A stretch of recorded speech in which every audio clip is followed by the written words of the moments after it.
जी, अस्सलाम वालेकुम वरहमतुल्लाहि वबरकातुहू। ग्रीस अपॉइंटमेंट के हवाले से हमने बात करनी है और साथ ही साथ जो वर्क परमिट है उसके कौन कौन सी हदायत, कौन कौन सी ज़रूरी चीज़ें होती है, वरना आदमी अपना वर्क परमिट भी लेता है और ग्रीस के लिए और बाकी डॉक्यूमेंट की पूरी स्ट्रगल करता है, मेहनत करता है और पैसे भी लगाता है, तो फिर बाद में जाकर आदमी को खजालत और यानी शर्मिंदगी होती है और उसका वीज़ा भी नहीं लग पाता। तो कोशिश करें कि आप ग्रीस वर्क परमिट जब आपके पास आ जाता है, उसकी सर्विस की अपॉइंटमेंट आपने लेनी होगी। अपॉइंटमेंट लेने से पहले आपने कौन कौन से डॉक्यूमेंट तैयार करने हैं, उन डॉक्यूमेंट को अच्छे तरीके से अपने पासपोर्ट के मुताबिक अच्छे तरीके से उसको चेक करें। हर जगह पे एक ही जगह पे उनके स्पेलिंग है ना, डेट ऑफ बर्थ सही है और सारी चीज़ें ठीक है, तो ये आप ये काम कर लेंगे तो इंशाल्लाह आपका वीज़ा भी लग जाएगा। तो मैं आपसे बात जो कर रहा हूँ जी, मैं बीच में ये बताना चाहता हूँ जी, ये चैनल को सब्सक्राइब करें, शेयर करें, ताकि लोगों का बहुत ज़्यादा फ़ायदा हो सके।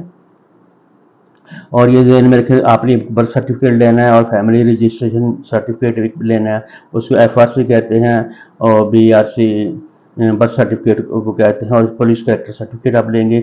इनको फॉरन ऑफिस तस्दीक कराएंगे। उसके बाद आपने काम क्या करना है, अपॉइंटमेंट बुकिंग करानी है। अपॉइंटमेंट बुकिंग कराने के बाद इंश्योरेंस आपने बुक करानी है, और उसके साथ वीज़ा एप्लीकेशन आप फॉर्म में आपने फिल करना है या कराना है, और एक साथ तस्वीर भी लगाएंगे। ये मैं सारे डॉक्यूमेंट तरतीबवार आपको बता रहा हूँ, और तरतीब से ही जो आपने काम करने हैं वो आप कराएंगे तो इंशाल्लाह आपका वीज़ा लग पाएगा। अच्छा, ये डॉक्यूमेंट लेकर अपॉइंटमेंट वाले दिन आपने खुद ही मेडिकल में चला जाना। मेडिकल की ये इधर साथ लिस्ट भी है, और वो साथ बता देता हूँ। एक डॉक्टर अरशद अरशद साहब हैं एसोसिएट वाले, और उनके साथ एड्रेस भी है, टेलीफोन नंबर भी है, तो वो आप वहाँ से ले लें। F61 एक्सिस 3 में उनके ऑफिस है, और इसकी एक्सेल लैब है। तीसरी ये कि अजीज़िया लैब है। किसी से भी 24 घंटे की सर्विस होती है। आप किसी वक्त भी जाकर अपनी अपॉइंटमेंट साथ ले जाकर अपना अपना मेडिकल करा सकते हैं। ठीक है, तो इन सब को कर लेने के बाद आपने वीज़ा एप्लीकेशन भी आपने फिल कर लेनी है। वीज़ा एप्लीकेशन करने के बाद आपने इन सब डॉक्यूमेंट को एम्बेसी में चले जाना है। जब एम्बेसी में जाएंगे तो आप ये ज़हन में रखें कि बाद जो भी आप करेंगे वहाँ सही और दुरुस्त बात करेंगे तो आपका लाजमन वीज़ा लग जाएगा।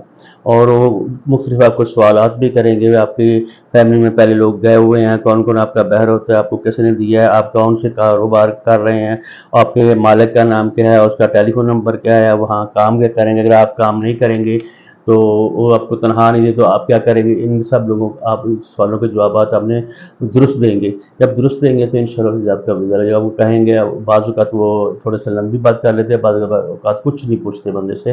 तो अगर आप कोई काम कर रहे हैं, मालिक का नाम आपको याद होना चाहिए, टेलीफोन नंबर याद होना चाहिए, और आपने वो काम क्या करना है, कितने घंटे करना है, कितना टाइम करना है, ये सारी चीज़ें बात याद रखें। इंशाल्लाह आपको इसका फ़ायदा होगा। तो हम आप लोगों के लिए दुआ भी करते हैं। दूसरा कि अपॉइंटमेंट को काफ़ी से दिनों से वेट कर रहे हैं, हम भी कर रहे हैं। जिन लोगों ने भाइयों ने बुक कराई हुई हैं तो वो बुक करने की कोशिश भी कर रहे हैं। अगर बाद लोगों ने हमको हैर किया तो हम इंशाल्लाह अज़ीज़ कोशिश कर रहे हैं कि वो जो ही ओपन हो तो हम उनको यानी बुक करके दे दें।